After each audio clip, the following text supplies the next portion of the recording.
মৌলানা আব্দুল হামিদ কাসেমি আপনারা শুনেছেন ইতিমধ্যেই, 3টে জেনারেশন আমাদের ব্রিটিশ ভারত, পাকিস্তান এবং বাংলাদেশ, এই 3টি সময় তিনি কিন্তু যতদিন বেঁচে ছিলেন প্রচন্ড দাপটের সঙ্গে তার অস্তিত্ব প্রমাণ করেছেন।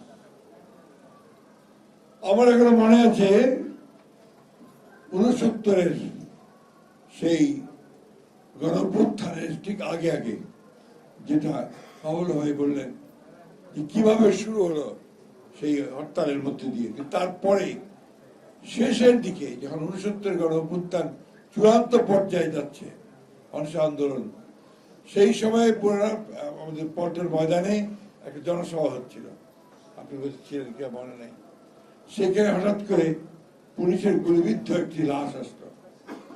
সেই লাশটি তুলে দেখে তিনি বললেন, আর কোনো কথা নয়, ভায়োলেন্স ভায়োলেন্স ভায়োলেন্স, তিনটা শব্দ উচ্চারণ করেছিলেন এবং সমস্ত ঢাকা শহর সহ সারা দেশে আগুন জ্বলে উঠেছিল।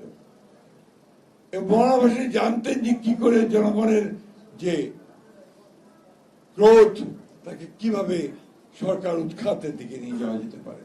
তারপরে কয়েকদিন পরে টাইম ম্যাগাজিনে লেখা হলো দ্য প্রফিট অফ ভায়োলেন্স। এইভাবে সারা বিশ্বে কিন্তু তার একটা প্রভাব ছড়িয়ে পড়েছিল তার রাজনীতিতে।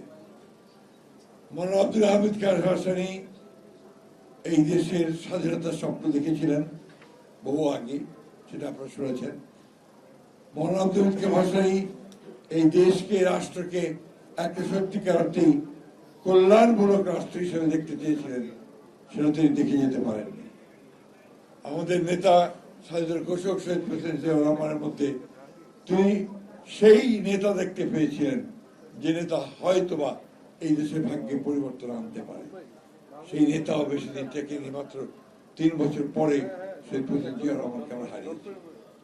বন্ধুগণ, আমরা যারা বিএনপি করি আমাদের একটা দায় আছে মৌলানা আব্দুল হামিদ কাসেমির প্রতি।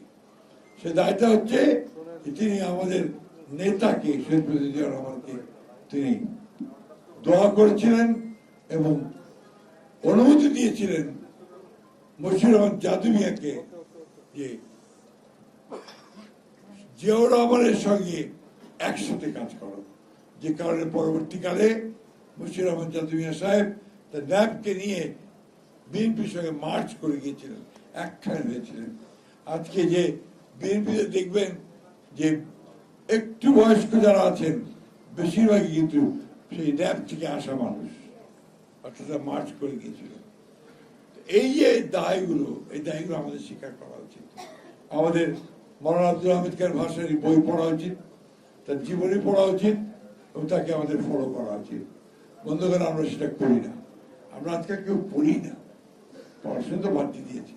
এই একটা মোবাইল সেট আছে, এটার মধ্যে যত রকমের ফেসবুক আর যেটা করতে থাকি, আর কোনো কিছু দেখার আমাদের দায় আমাদের কাছে নাই। এবং সেই জন্যই আজকে বাংলাদেশের রাজনীতি একটা বিভ্রান্ত অবস্থার মধ্যে চলে যাচ্ছে, কনফিউজ পলিটিক্স। এমন এমন জিনিস এসে ঢুকছে যেটা বাংলাদেশের মানুষ চিন্তাই করতে পারে না, যেটা বাংলাদেশের সোল নয়, আত্মা নয়। আজকে দুর্ভাগ্যক্রমে এই বর্তমান সময়টা অত্যন্ত একটা জটিল সংকটের সময় উপস্থিত হয়েছে। অনেক আশা আকাঙ্ক্ষা ভরসা নিয়ে আমরা 16 বছর লড়াই করেছি ফ্যাসিবাদের বিরুদ্ধে, বিএনপি লড়াই করেছে।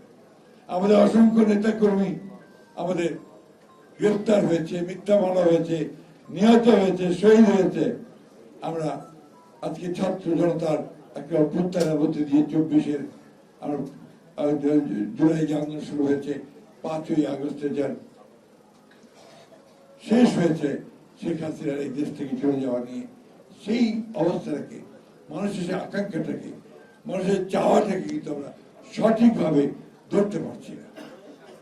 আজকে এই সরকার, অন্তর্বর্তীকালীন সরকার, আমাদের সকলের সমর্থনে তারা এসছে, চেষ্টা করেছে যে রাজনৈতিক কাঠামোটাকে একটা জায়গায় নিয়ে আসার, কিন্তু সেটা কতদূর এই জনগণের আশা আকাঙ্ক্ষার সঙ্গে তার সামঞ্জস্য থাকছে সেটা কিন্তু এখনো বলার সময় আসেনি।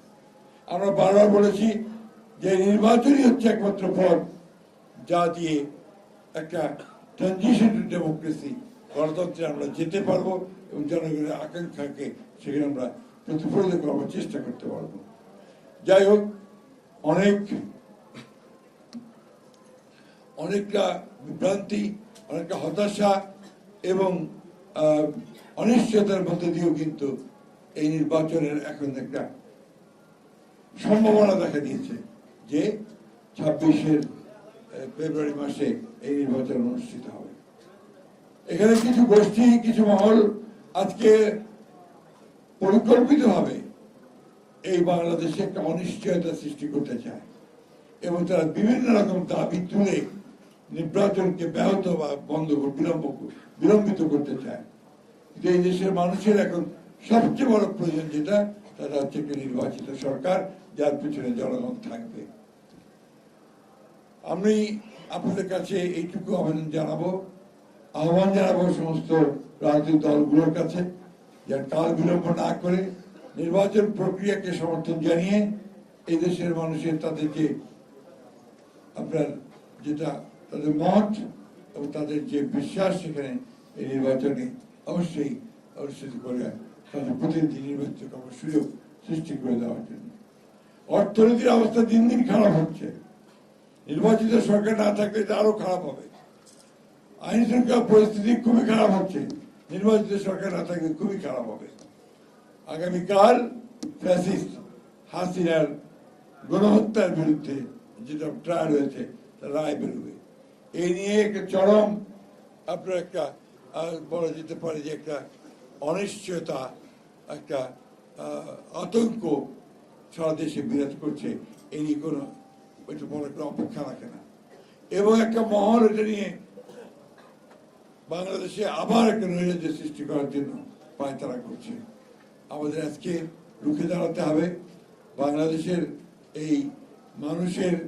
বাংলাদেশের ছাত্রদের অভ্যুত্থানের মধ্য দিয়ে যে সুযোগ আমরা পেয়েছি, সেই সুযোগ যেন আমরা নষ্ট না করি এবং গণতন্ত্রের উত্তরণের পথকে যেন আমরা আরো সহজ করে তুলি, সেই লক্ষ্যে আমাদেরকে কাজ করতে হবে। এবং সমস্ত রাজনৈতিক দলগুলোকে আমি আহ্বান জানাবো যে আসুন ওই প্রশ্ন ঐক্যবদ্ধ থেকে যে আমরা গণতন্ত্রকে এখানে প্রতিষ্ঠা করবো, এই প্রশ্ন ঐক্যবদ্ধ থেকে আমরা সামনে নির্বাচনের দিকে এগিয়ে যাই। মৌলানা ভাসানীর যে আদর্শ, সেই আদর্শের লক্ষ্য করে আমরা যেন এখানে গণতন্ত্র প্রতিষ্ঠা করতে পারি। এই বলে আপনাদের সবাইকে ধন্যবাদ জানিয়ে বক্তব্য শেষ করতে